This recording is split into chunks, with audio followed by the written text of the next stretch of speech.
네, 시작하겠습니다. 네, 반갑습니다. 7, 8월 영화 영역별 문제풀이 강의를 이제 시작하게 되는데 참 시간이 참 빠르네요, 그죠? 벌써 이제 7월 7일 우리가 첫 주차 강의를 이제 시작하게 되었는데 오늘 강의 계획하고 기타 자료라고 해서 이제 수업 자료가 나갔습니다. 18쪽짜리로 해서 그걸 먼저 보고 그 다음에 이제 교재를 진행하도록 하겠습니다. 자, 강의 시간은 뭐 똑같습니다. 그죠? 제가 일요일 날 이렇게 이제 1시부터 4시까지 3시간 동안 수업을 진행하고, 교재는 지금 출간이 돼서 문제풀이 A 교재 요거죠? A 교재하고 그 다음에 문제풀이 B 교재로 이렇게 두 권으로 구성을 했습니다. 아모로북스에 들어가면 여러분이 주문해서 이제 구입을 하실 수가 있고요. 그래서 4주차까지는 문제풀이 A 교재로 진행을 하고, 그 다음에 5주차부터 8주차까지는 문제풀이 B 교재로 진행을 하는데, 거기 강의 진도 및 내용을 보면은 문제풀이 A는 미리 좀 말씀을 드리면 2014년부터 16년까지 3년 동안 제가 실전 모의고사 다른 학원에서 있을 때 출제했던 그러한 모의고사를 선별해서 103문항을 넣어놨습니다. 여기는 이제 학교문법하고 통사론이 이제 제외가 되어 있고요. 그래서 포놀로지, 그 다음에 모폴로지, 시멘틱스, 프라그매틱스, 이렇게 해서 총 102문항을 같이 풀어볼 거고, 그 다음에 교재도 설명이 되어 있습니다만은, 이제 순서는 이제 유형별로 기입형 문제를 먼저 풀어보고, 그 다음에 이제 서술형, 각, 영역별로 그렇게 이제 되어 있습니다. 그리고 교재 내용의 목차 순서대로 문제가, 배열이 되어 있기 때문에, 기본 심화 A 교재를 보충 자료라고 생각을 하시면 되겠습니다. 이 교재를 공부했던 교재를 가지고 같이 관련된 내용들을 한 번 더 이렇게 확인해 볼 수 있는 그런 시간으로 여러분이 할애를 하면 좋을 것 같고요. 문제풀이를 하면서, 그 다음에 이제 문제풀이 B 교재는 여기에는 학교문법하고 통사론, 그 다음에 사회언어학 부분이 포함되어 있습니다. 그래서 2017년도하고 2018년도에 제가 실전 모의고사로 출제했던, 특히 2018년도 같은 경우는 통사론, 작년이죠. 통사론하고 이제 학교문법, 사회언어학 부분이 이제 포함되어 있습니다. 그래서 이거는 이제 미니 테스트하고 실전 모의 형식으로 이렇게 이제 특별히 구성을 해서, 미니 테스트는 4회분 한 8문항, 매 회마다 한 8문항 정도 됩니다. 그 다음에 실전 모의고사는 10회로여서 여기도 마찬가지로 기입형, 서술형 포함해서 8문항으로 이렇게 이제 구성이 되어 있습니다. 그래서 총 112문항. 그러니까 상당히 많은 문항수죠. 전체 200문항이 넘으니까요. 어쨌든, 제가 한 5년 동안 강의하면서, 시험에 나올 만한 그러한 부분들은 거의 다 넣지 않았나 이런 생각을 해볼 수가 있는데, 다양하고 그 다음에 이제 많은 문제들을 풀어봄으로써 그동안 이제 기본 심화 과정에서 익혔던 그러한 이론적인 그런 지식들을 이제 기출 문제를 통해서 어떤 범위에서 어떤 내용으로 출제되는지를 이제 확인했었잖아요. 그러니까 이제는 그와 관련해서 이제 예상 문제들을 한번 풀어볼 수 있는 그런 좋은 그런 기회라고 생각을 합니다. 자, 그래서 진도는 거기 나와 있는 대로 이제 순서대로 진행을 이제 할 예정이니까, 거기 보면은 수업 전, 수업 중, 수업 후라고 해서 이제 수업 시작부터 수업이 끝날 때까지 어떻게 이제 여러분이 준비를 해야 되는지에 대해서 간단히 설명을 해놨습니다. 수업 전에는 반드시 거기 진도표에 따라서 미리 문제를 실전처럼 여러분이 이제 풀어보시고, 그 다음에 이제 강의를 들으시면 되겠습니다. 그 다음에 수업 중에는 본인이 잘 이제 해결이 안 됐던 부분들을 이제 해결을 해야 되겠죠. 그러면서 교재 내용의 우측에 보면은 서술형 쓰기 연습하고, 그 다음에 자료, 지문 및 자료 분석하기 난이 따로 이제 준비가 되어 있으니까, 그 부분을 여러분이 채워 놓으면서 과제로 이렇게 수행을 하면 되겠습니다. 그죠? 그거 이제 수업 후까지 같이 연결을 시켜서 미리 말씀을 드렸습니다. 그래서 수업 전, 수업 중, 수업 후로 여러분이 이렇게 그 강의 따라서 강의 내용에 따라서 이제 그 수행을 해주시면 될 것 같습니다. 오케이. 자, 넘겨보시면 제가 이제 1, 2월 강의 시작할 때 이 3HWS, 3HWS 학습법에 대해서 1년 과정을 간단히 설명을 드렸었는데 1월부터 4월까지는 머리로 공부하는 이성적 학습 과정이라고 볼 수가 있겠고, 이론 학습 과정이죠. 그 다음에 5, 6월은 이제 heart, 가슴으로 공부하는 감성적 학습 과정이고, 체험 학습이다 이렇게 이제 말씀을 드렸고, 7, 8월 우리가 이제 지금 시작하고 있는 7, 8월은 실천적 학습이라고 해서 손으로 우리가 이제 그 시험이라고 하는 것은 손으로 써내야 되잖아요. 기평이든 그 다음에 이제 서술형이든 우리 논술형은 이제 그 폐지가 됐습니다만은, 자, 그래서 이 머릿속에 있는 것을 가슴으로 이제 체험을 했잖아요. 이제 그것을 실제 이제 시험 대비해서 이런 실전 모의고사를 통해서 정말 열심히 많은 다양한 문제들을 손으로 써보는 그러한 그 실천적 학습 과정이 바로 이제 7, 8월이다 이렇게 볼 수가 있겠습니다. 뭐 다른 말로는 뭐 적용 학습 정도로 우리가 이해를 해볼 수가 있겠습니다. 그래서 1월부터 4월까지는 이론 학습이고, 그 다음에 이제 5월, 6월은 체험 학습이고, 그 다음에 7, 8월은 적용 학습 이렇게 보면 되겠습니다. 그리고 미리 잠깐 설명드리면 9, 10월은 보통 이제 그 실전 모의고사로 이 종합반에서는 모의고사 문제를 이제 열심히 이제 푸는 과정으로 진행이 되는데, 저는 좀 더 이제 다르게 이 원서 5건을 특별히 이 기간에 정리를 하려고 합니다. 왜냐하면 우리 이제 특히 초수분들 같은 경우는 원서, 다양한 원서를 그 과목별로 공부할 수 있는 그런 시간적 여유가 없어요. 그러다 보니까 안 볼 수는 없고 봐야 되는데 또 시간이 부족하고, 이제 그런 분들을 위해서 이런 핵심 정리를 그 총체적 학습법이라고 해서 9, 10월에 진행을 합니다. 그러니까 실전 모의고사를 종합반을 통해서 풀어보시고, 또 이제 이 출정 원서를 공부함으로써 부족했던 부분을 채워갈 수 있는 그런 시간으로 여러분이 할애를 하면 좀 더 효과적으로 준비를 할 수 있지 않을까 해서, 저는 특별히 9, 10월은 이 러닝 메서드라고 해서 총체적 학습을 출전 원서를 기반으로 이렇게 진행을 합니다. 그리고 11월 한 달 4주간은 예지적 학습이라 해서 정말 시험에 나올 만한 그런 부분만 그 예상 문제로 출제를 해서 이렇게 진행을 할 예정입니다. 자, 그래서 1년 과정이 3HWS 그 학습법으로 이렇게 진행이 된다는 거 다시 한번 확인을 해주시고요. 자, 그리고 이런 학습법이 저는 이제 교재에도 설명이 이제 되어 있습니다만은 이거죠. Physically and mentally sustainable learning. 그러니까 우리가 어쨌든 그 육체적으로 건강 관리, 체력 관리를 잘 해야 되고요. 뿐만 아니라 이제 마인드 컨트롤, 우리 정신적으로 또 역시 그 인내심을 가지고 1년 과정을 여러분이 이제 학습을 해야 되는데, 지속 가능한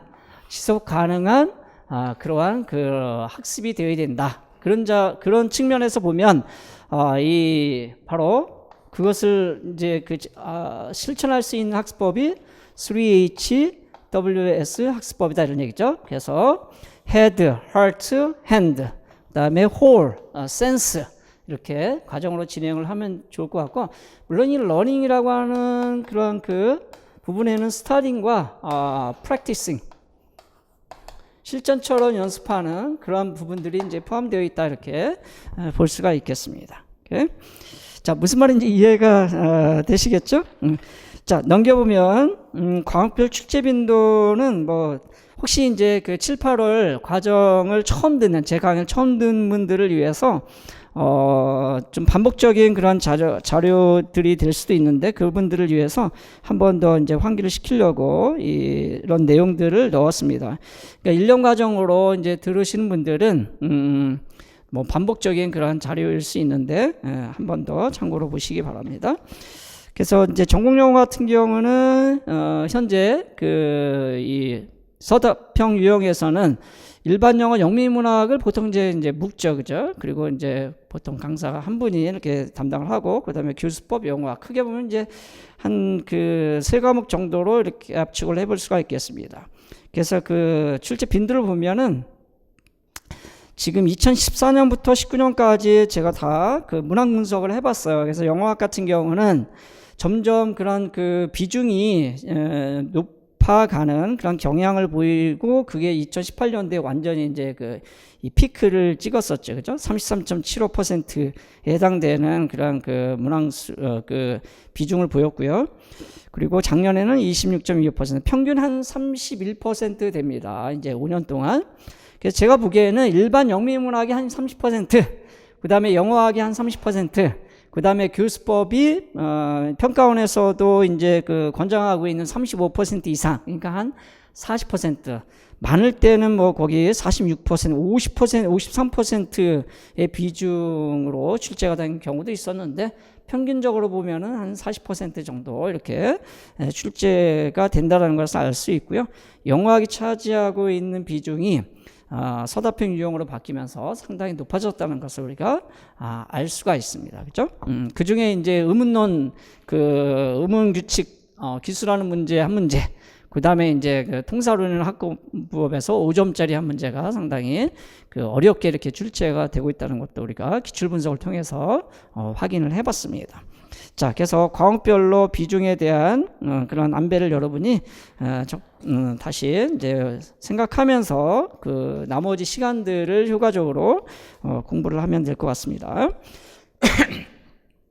자, 그 다음에 이제 올해부터는 유형 및 문항수가 좀 조정이 됐죠. 그래서 거기 5쪽에 보면은 물론 A형, B형에 대한 그러한 유형은 이제 크게 변함이 없고, 다만 이제 기입형이 8문항에서 6문항으로 이제 줄었고, A형에 4문항, B형에 2문항이 각각 분산이 돼서 이렇게 출제가 될 예정입니다. 그 다음에 서술형 문제가 4점짜리, 5점짜리 포함해서 총 13문항이 출제됐었는데 4문항이 늘어서 17문항이 되죠. 대신 5점짜리는 이제 없어지고 전부 다 4점짜리가 됩니다. 그만큼 이제 이 기입형보다는 서술형에 좀 더 이제 비중을 두고 있다는 것을 알 수 있습니다. 물론 이제 이 교수법 논술형 문제는 이제 폐지가 됐습니다. 자, 이미 여러분이 잘 알고 계시겠지만 어쨌든 다시 한번 문항수 조정에 대한 또 유형 조정에 대한 것들을 확인을 해 주시기 바랍니다. 오케이? 자, 그 다음에 6쪽에 보면 기출 문제풀이 서술형 쓰기 연습의 효과적인 활용 방법이라고 해서, 예전에 제가 카페에, 이태원영어 카페에 올려놓은 적이 있는데, 제 교재의 특징, 기출 분석하고 문제풀이 교재의 특징 중에 하나는 좌측에는 출제 문항을 넣어놓고 우측에는 서술형 쓰기 연습하고, 그 다음에 이제 지문물 자료 분석을 할 수 있는 그러한 별도의 공간을 제공해 드렸는데, 그것을 그냥 넘기지 마시고 반드시 효과적으로 잘 활용을 해서 임용 시험을 대비를 이제 했으면 좋겠는데, 이걸 어떻게 활용을 하는지 모르시는 분들이 많은 것 같아요. 예. 자, 그래서 제가 아예 샘플까지 이렇게 만들어서 올려줬던 그런 내용이 있습니다. 그것을 제가 좀 더 정리를 해서 여러분에게 이제 제공을 해 드렸습니다. 자, 이 효과적인 쓰기 연습을 하기 위해서는 한 6단계로 이렇게 진행을 하면 좋을 것 같습니다. 제 교재만이 가지고 있는 그러한 특성이면서 어떻게 보면 여러분이 직접 과제로 수용할 수 있는, 과제만큼 중요한 그러한 효과적인 그런 학습법은 또 없는 것 같아요. 그죠? 자, 그래서 이거를 어떻게 이제 효과적으로 활용할 거냐. 6단계를 보면은 첫 번째는 네, 보충 자료의 6쪽입니다. understanding, 주어진 지문을 이해하는 그런 과정이 필요하겠죠. 그렇죠? 그래서 주어진 지문을 소리를 내어 읽으면서 그냥 읽는 게 아니라 소리를 내어서 읽으면 훨씬 더 집중이 됩니다. 내용을 정확하고 구체적으로 파악한다. 자, 그게 understanding 과정이고, 두 번째가 그 중에서도 가장 중요한 그런 그 개념이라든가 용어라든가 표현 등을 이제 그 강조 표시를 해서 그 강약을 여러분이 그 확인을 해줘야 되겠죠. 그래서 하이라이팅 과정이 있고요. 그 다음에 그 중요한 내용들을 한번 정교화시키는 과정이 필요합니다. elaborating이라고 우리가 이제 또는 embodying이라고 이제 할 수가 있겠는데 정교화 과정이 필요하고요. 그 다음에 반대로 정교화시켰던 것을 organizing, 조직화하는 거죠. 조직화한다는 것은 systemizing, 체계화시키거나 simplifying, 아주 간소화시키거나, 그 다음에 visualizing, 이 시각화시키는 제 교재의 특징이 바로 systemizing, 그 다음에 simplifying, visualizing, 이러한 그 거에 포커스를 맞춰서 교재를 구성해서 나름대로 그 좋은 이러한 그 이 반응을 제가 받고 있는데, 어쨌든 이 좋은 교재를 통해서 좋은 공부를 할 수 있다는 것은 분명한 것 같습니다. 자, 그 다음에 이제 이러한 elaborating, 그러니까 understanding, highlighting, elaborating, organizing이라는 과정을 통해서 반드시 머릿속에 또 기억을 해줘야 되잖아요. 그죠? 그래서 memorizing and transcribing이라고 하는 그런 과정으로 제가 이제 이거를 생각을 해봤는데, 일단 암기를 했으면 그 암기한 것을 내가 확인을 해야 되잖아요. 그죠? 그래서 일련의 과정을 상기하면서 주어진 지문을 암기한 후에 손으로 직접 써보는 건데, 이것은 이제 뭐 필사하는 거죠. 주어진 지문을 그대로 이제 베껴서 한번 써보는, 베껴서 쓰려면 그대로 보고 베끼는 게 아니라 암기한 후에 필사를 한다는 겁니다. 자, 그리고 나서 확인을 해서 만약에 수정할 부분이 있으면 리바이징을 해야 되겠죠. 그리고 나서 다시 한번 암기함으로써 완전히 그 주어진 지문을 내 것으로 이렇게 만드는, 그러니까 눈으로 하는 게 아니라 직접 손으로, 머리로, 가슴으로 하는 그런 그 과정이라는 것을 알 수가 있습니다.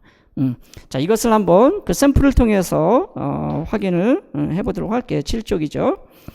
자, 예를 들어서 거기 이거는 기출에 있는 지문 내용인데 프리커티브에 대한 설명을 하고 있네요. 그죠? fricative is a sound that 블라블라 이렇게 돼 있죠. 그래서 understanding 과정에서는 fricative의 articulate property 구체적으로 일단은 이해를 해봐야 되겠죠. fricative가 실제 어떻게 이제 도움이 되는지에 대한 설명이 거기 나와 있으니까. 자, 그 다음에 중요한 부분, fricative는 small opening을 가지고 있고, 그 다음에 audible friction의 그런 그 매너 방식으로 도움이 된다는 거. 자, 그런 부분들을 하이라이팅 시키고, 그러니까 왜냐하면 구체적으로 이해를 했으면 강약을 우리가 줘야 되잖아요. 그죠? 중요한 부분이 어딘지를. 그 다음에 elaborating, 이 fricative를 가지고 elaborating을 할 때는 교재를 참고하시기 바랍니다. 요것만 가지고는 충분치 않을 수 있기 때문에 교재에 나와 있는 내용들을 가지고 한번 정교화시켜 보는 겁니다. 다시 말해서 풀어 쓰는 거예요. fricative라고 하는 것은 9개의 그러한 이 세그멘트로 구성이 되어 있죠. 거기 보니까 푸, 부, 스드, 스주, 쉬지, 흐 사운드로 되어 있잖아요. 그죠? 얘네들을 다시 voicing으로 이제 구분할 수가 있죠. 그죠? 또는 place로 구분할 수가 있죠. 그죠? voicing of articulation하고 voiceless, fricative하고 voiced fricative. place로는 5개의 place를 가지고 있습니다. 이 fricative sounds가 9개나 되기 때문에 그 조음되는 위치도 5군데요. 그럼 5군데가 뭐냐? labiodental, interdental, alveolar, alveolar palatal, glottal. 그래서 이 정교화시킨다는 것은 fricative라고 하는 소리를 이렇게 풀어 써보는 거예요. 이게 바로 정교화 과정이라는 거예요. 그러니까 이걸 잘 확인해 주시기 바랍니다.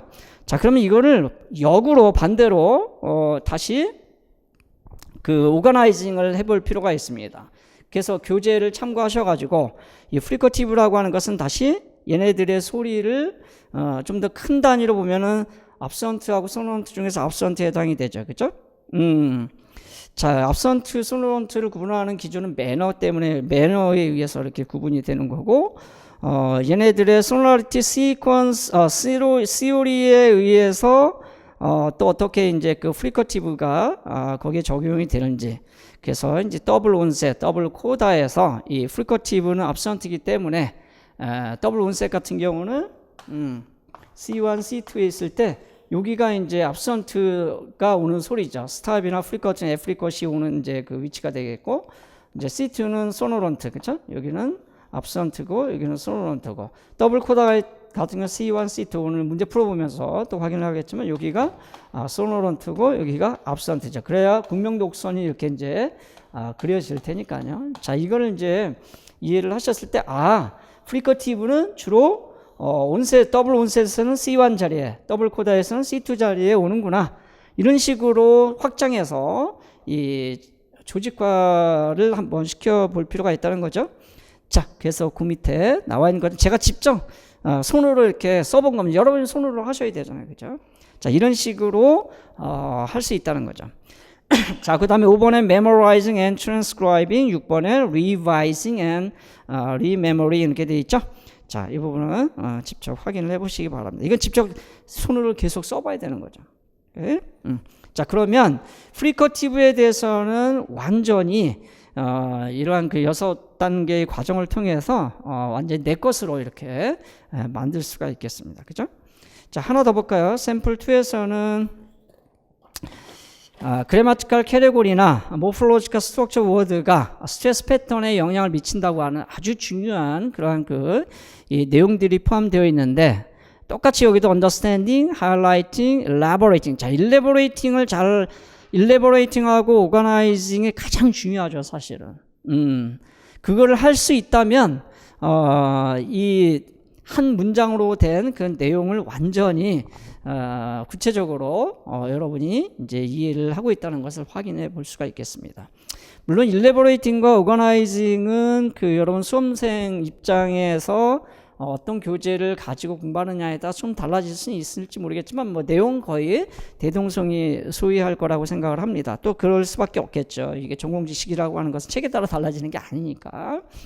자, 그래서 이런 식으로 정리를 이제 몇 번 하다 보면 이러한 그 6단계가 자연스럽게 여러분이 빠르게 이렇게 진행을 할 수가 있습니다. 그래서 매 문항마다 우측에 있는 서술형 쓰기 연습을 이런 식으로 한번 여러분이 과제로 수행을 해 보시기 바랍니다. 오케이? 그러다 보면 지문하고 그 데이터 분석하는 것도 여러분이 그 쉽게 이렇게 빨리 할 수가 있습니다. 너무 시간이 많이 걸리면 지치잖아요. 그죠? 그래서 많은 연습을 통해서 이렇게 해보시기 바랍니다. 오케이?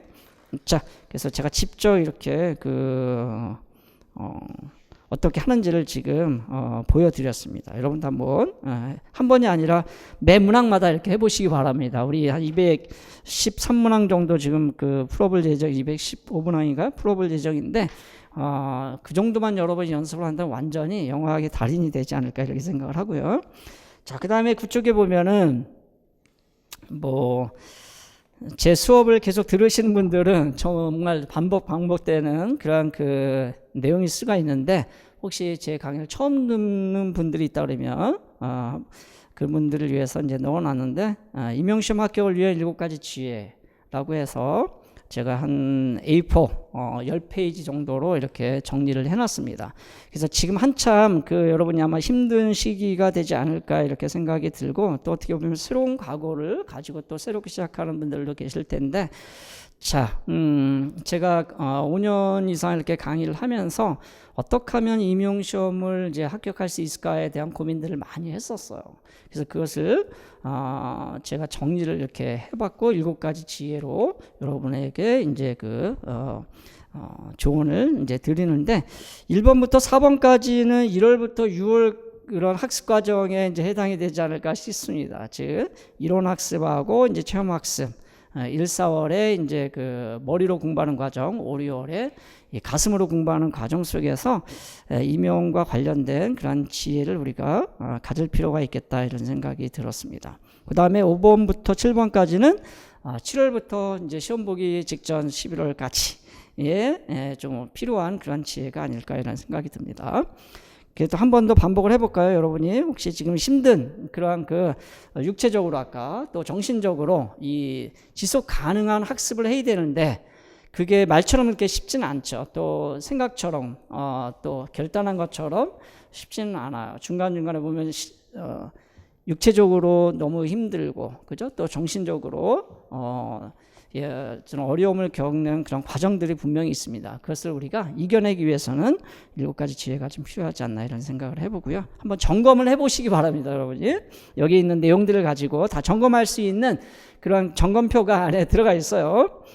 자, 그래서 첫 번째 지혜는 학습 계획을 시간 단위별로 구체적으로 세워라. 아마 여러분이 다 구체적으로 세워서 공부를 하고 있을 텐데 그 실제 잘 실천이 되고 있는지, 또 잘못된 계획이 있다면 수정 보완해서 나아가는 것이 또 바람직하다고 제가 말씀을 드렸었죠. 자, 두 번째는 선택 포기했다면 절제하고 집중하라. 그래서 지금 아마 절제를 잘 하고 있는지 또 집중을 하고 있는지 이런 부분들을 한번 점검을 해주시고, 그 다음에 계획하고 결단하는 것을 잘 실천하고 있는지, 그 다음에 네 번째는 학교에 대한 신념을 가져라. 지금 이제 기출 문제까지 우리가 다 풀어봤는데 이 정도면 내가 합격할 수 있겠다.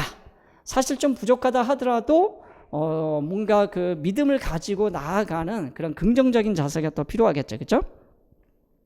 자, 그 다음에 이제 7월부터 11월 과정에서 필요한 그런 지혜 3가지가 있다면, 5번째, 포기하고 싶을 때 인내하라. 이때쯤 여러분이 이제 또 이제 마음에 갈등이 생길 수 있습니다.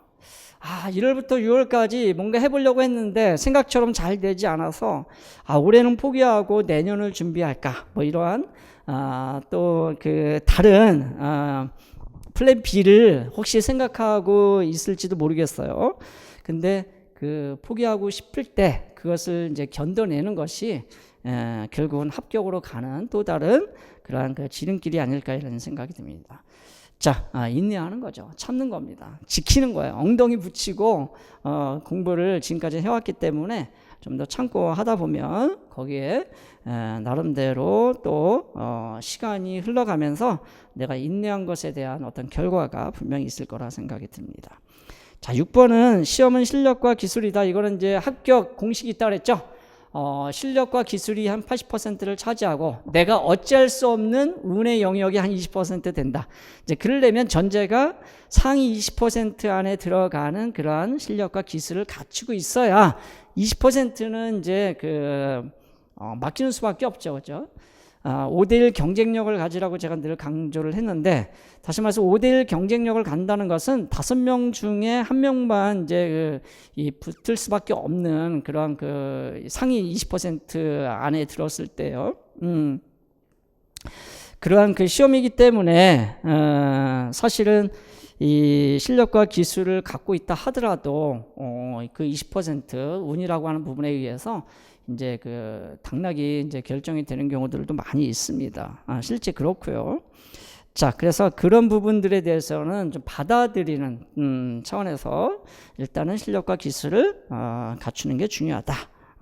거기까지 모의고사 요즘은 이제 난이도, 실제 난도도 좀 낮아지는 경향이 있고, 그러다 보니 커트라인이 상당히 높아졌기 때문에 실전 모의고사, 종합반에서 실시하는 실전 모의고사에서 최소 80점 만점에 60점 이상, 65점 이상 정도를 평균적으로 유지를 한다 그러면 상위 20% 안에 이제 들어간다. 즉 실력과 기술을 내가 경쟁력 있게 갖추고 있다라고 볼 수가 있을 것 같습니다. 그러니까 나름대로 이제 평가 기준이 있다면 우리는 모의고사를 통해서 그걸 확인할 수밖에 없겠죠, 그렇죠? 그 점수가 한 60점 이상 최소한 이렇게 되어야 되지 않을까 싶습니다. 왜냐하면 100점 만점에 커트라인이 이제 거의 80점에 이렇게 육박하거나 80점이 넘는 경우도 있기 때문에요. 자, 그 다음에 마지막 지혜입니다. 수험생활의 고통을 즐겨라.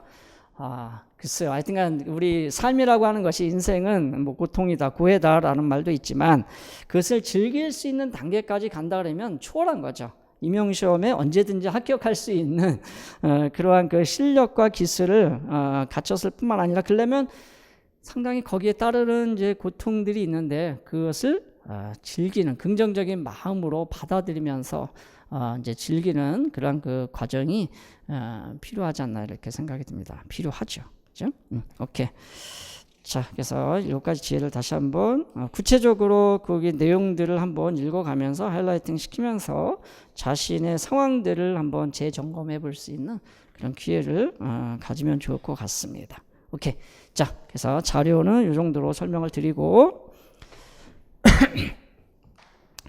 오늘 22문항을 풀어봐야 되는데 물론 마지막 22번은 제가 뭐 생략을 하겠습니다만은 아무튼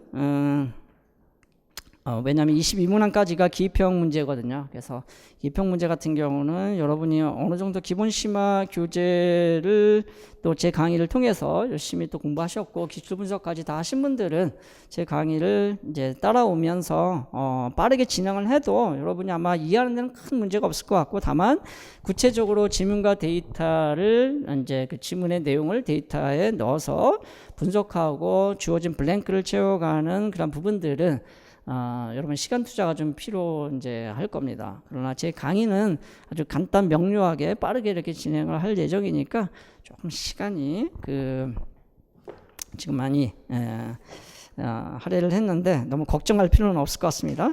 자, 교재를 보시기 바랍니다. 여기 이태원 영어 문제풀이 A 교재로 먼저 4주간 진행을 합니다. 자, 여기에는 그 표지에도 나와 있지만 포놀로지, 모폴로지, 시멘틱스, 프라그매틱스가 영역별로 그 준비가 되어 있습니다. 일단 머릿말 잠깐 보도록 할까요? 머릿말 여러분이 거의 읽어보지 않는데 제가 잠깐 언급을 하면 그래도 여러분이 읽어볼 수 있는 기회가 생기지 않을까 싶습니다. 채 한 페이지 정도밖에 되지 않기 때문에 한번 여러분이 그 마음을 가라앉히는 차원에서 이 교재가 어떻게 구성이 되어 있는지 저는 이 머릿말을 쓰기 위해서 상당한 많은 고민을 하고 쓰거든요. 그냥 쓰는 게 아니고 진짜 이 전체를 다 보여줄 수 있는 그런 진정성을 담아서 쓴 내용이기 때문에 저도 그냥 지나칠 수가 없어서 잠깐 같이 보도록 하겠습니다. 세 번째 줄에 보면 이게 7, 8월 교재이기 때문에 세 번째 줄에 밑으로 한번 가볼까요? 합격에 대한 특별한 각오와 열망을 갖게 하는 절박한 그러한 그 시기다라는 것을 여러분이 아마 의도적으로라도 이러한 그 상황을 여러분이 좀 파악을 했으면 좋겠습니다. 그죠?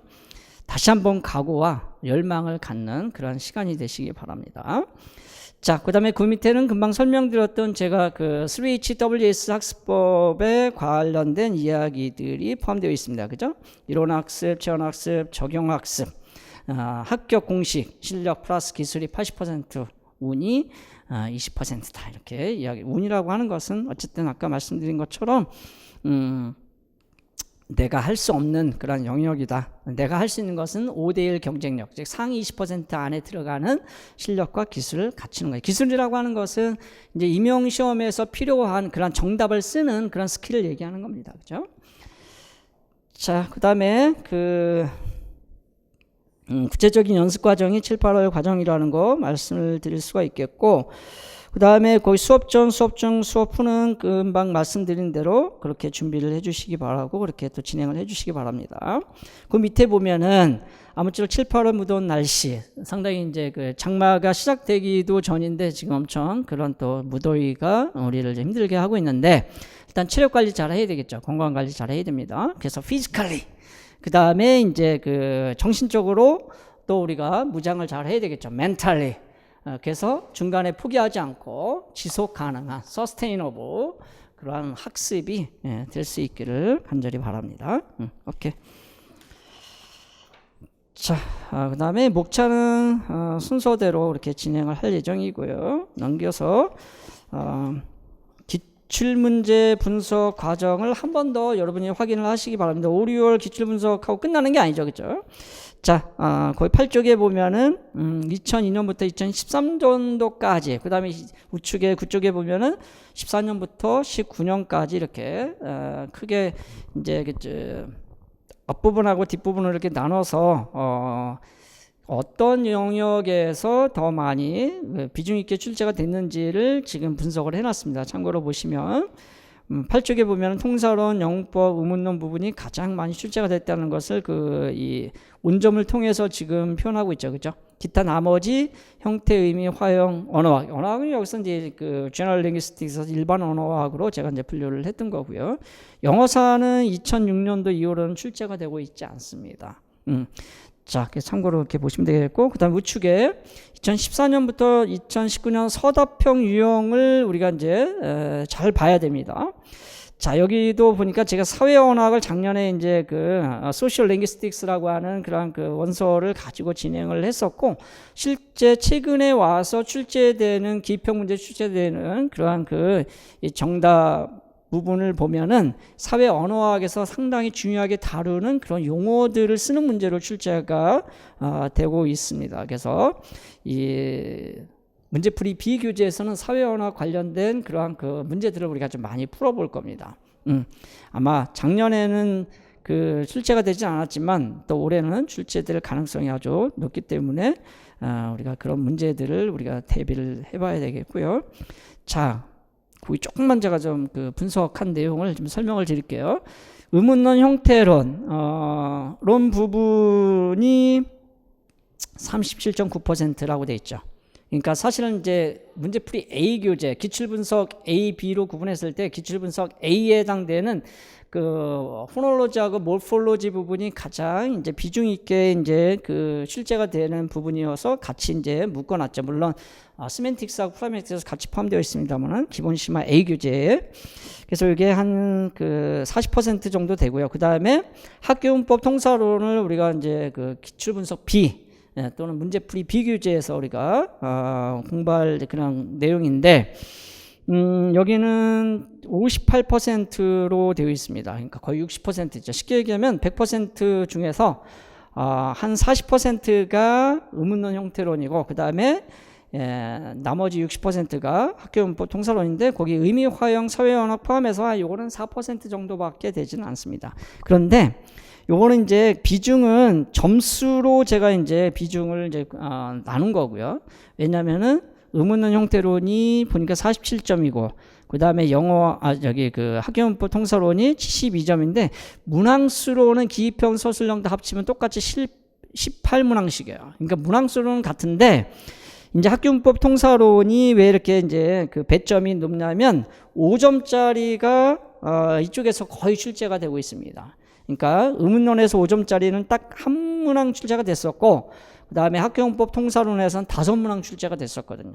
그리고 주로 의문론 형태론에서 기입형으로 많이 출제가 됐고 학교문법 통사론에서는 서술형으로 많이 출제가 됐기 때문에 그 배점이 다르잖아요. 그러다 보니까 문항수는 같은데 47점하고 72점 이 차이가 나는 거예요. 그러니까 우리가 이제 그 의문론 형태론하고 학교문법 통사론 부분을 저는 크게 이제 이 기본 심화 교재로 A, B, 기출 분석도 A, B, 문제풀이도 A, B로 이렇게 교재를 나눈 이유도 이렇게 그 비중이 나눠져 있기 때문에 그리고 학교문법 통사론은 이제 어떻게 보면은 이 문장 구조에 대한 그런 이론이잖아요, 그죠? 그 다음에 의문론 형태론 같은 경우는 이제 소리와 형태에 관한 부분이기 때문에 분명히 이제 영역별로 좀 달라요. 공부하는 방식도 좀 다르고.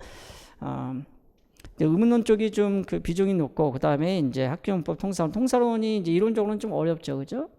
그런 차원에서 우리가 좀 달리 이렇게 그 분석해서 달리 나눠서 저는 진행을 이제 하고 있는 겁니다. 자, 그 정도 비중을 가지고 그러니까 문항수의 비중하고 배점의 비중이 다르다는 거 확인을 해두시기 바랍니다. 그리고 사회언어학에 대한 인식도 우리가 좀 할 필요가 있다. 왜냐하면 이 한 문제로 당락이 결정된 경우를 저도 너무 많이 봤기 때문에 중요한 그러한 그 용어 개념들은 알아두면 경쟁력을 갖는 데 있어서 되게 중요하다 이렇게 볼 수가 있겠습니다. 그죠? 자, 넘겨보시기 바랍니다. 기출 분석 및 학습 전략에 대해서 자세하게 이제 넣어놨으니까 뭐 확인을 해두시기 바라고 서술형 비중이 뭐 높아진 것은 논술형이 폐지되고 그 다음에 서술형 문항이 4문항이 늘어나고 기입형 문항이 2문항이 이제 줄었다는 것을 통해서도 우리가 또 확인할 수가 있는 거고 그 다음에 밑으로 쭉 내려가면은 학습 방해하면 답안 작성 요령에서 기입형은 정확한 용어를 쓰는 게 중요하다. 스펠링 정확하게 써야 되고요.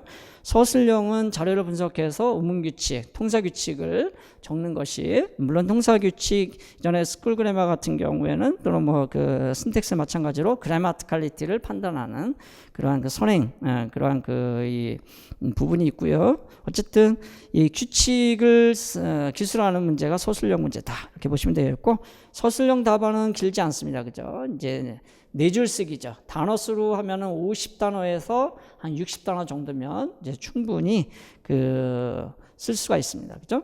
그래서 그 연습을 7, 8월에 이 손과 손목이 아플 정도로 연습을 해줄 필요가 있다. 이렇게 볼 수가 있겠습니다. 그 다음에 이제 영역별 고득점 학습 전략 해서 넣어놨으니까 이건 참고로 여러분이 한번 읽어 가시면서 내가 공부하고 있는 그러한 그 전략과 좀 어떻게 이제 다른지 같은지 한번 비교를 해보고 부족한 부분이 있다면 채워 넣으시기 바랍니다. 오케이. 자, 넘겨서 평가 내용 분석이라고 해서 각 문항별로 제가 토픽을 한번 쭉 적어봤습니다. 그래서 여러분이 영역별로, 여기는 이제 A 교재니까 스쿨 그래머하고 신텍스는 지금 B 교재에서 이제 확인을 해볼 거고요. 기출 분석에서도 말씀을 드렸지만 한번 내가 어느 정도 이러한 토픽에 익숙해져 있는지를 한번 표시를 해보라 그랬죠. 그래서 동그라미, 네모, 세모, X 4단계로 이렇게 한번 표시를 해보면 좋을 것 같습니다. 그죠? 그래서 여기는 내가 한 80% 이상 내가 이해를 한 것 같다. 그러면은 뭐 여기 동그라미 정도로 표시를 하고, 그 다음에 이제 이렇게 나눠서 한번 해보시기 바랍니다. 여기는 내가 반도 이해를 못하는 것 같다. 그러면 이렇게 하고, 그죠? 그래서 뭐 70%, 뭐 60% 이런 식으로 나름대로 여러분이 판단하는 그런 기준을 가지고 친속도를 한번 체크를 일단 해보시면, 그냥 눈으로 쭉 보는 것보다는 이러한 그런 자기 확인이 좀 필요할 것 같습니다. 그죠? 그러니까 요런 데서 사실은 이제 그러니까 실력을 쌓아가는, 그러니까 작은 것들이 모여서 결국은 큰 것을 이루게 된다는 거거든요. 그렇다는 얘기는 실력을 쌓아가는 과정이 어느 날 갑자기 확 뭐 기술이 느는 게 아니라 하나하나 하루하루 공부하는 그런 시간, 하루 이런 공부 과정, 월 과정들이 모여서 결국은 나의 이제 실력과 기술을 이제 갖추게 되는 거죠. 자, 그런 차원에서 이런 것도 놓치지 말고 꼭 해보시기 바랍니다. 오케이. 자, 그러면 이제 포놀로지 부분을 우리가 문제를 풀어볼 텐데, 문제 풀기 전에 기본 심화, 여기 이태원영화 기본 심화 A 교재, 제 강의를 혹시 이제 샘플 강의로 이게 올라가기 때문에 강의는 들을 시간이 없거나 뭐 들을 의도가 없다 하더라도 교재는 꼭 사서 확인을 해두시기 바랍니다. 그래서 뭐 다른 스님들의 강사분들의 교재를 가지고 있다 하더라도 제 교재를 통해서 다시 비교 분석을 또 해보고 또 부족한 부분을 채워보고 다시 이제 또 나름대로 체계를 잡는데 도움이 충분히 될 거라고 생각합니다. 저는 하여튼간 최고의 교재를 제가 만들었다고 자부는 하는데 평가는 여러분이 하시는 거니까 강의는 못 듣는다 하더라도 교재는 꼭 구입을 해서 확인을 해주시기 바랍니다. 그래서 여기 교재 내용 연계 분석이라고 해서 기출을 이제 기반으로 해서 만든 교재이기 때문에 그러한 이 분석 과정이 이제 나왔고, 실제 어떤 영역에서 어떤 범위 내에서 출제가 됐고, 또 앞으로 어떠한 범위와 내용에서 출제가 될 건지를 이것만 잘 보셔도 여러분이 충분히 예측할 수 있는 그런 안목을 갖게 됩니다.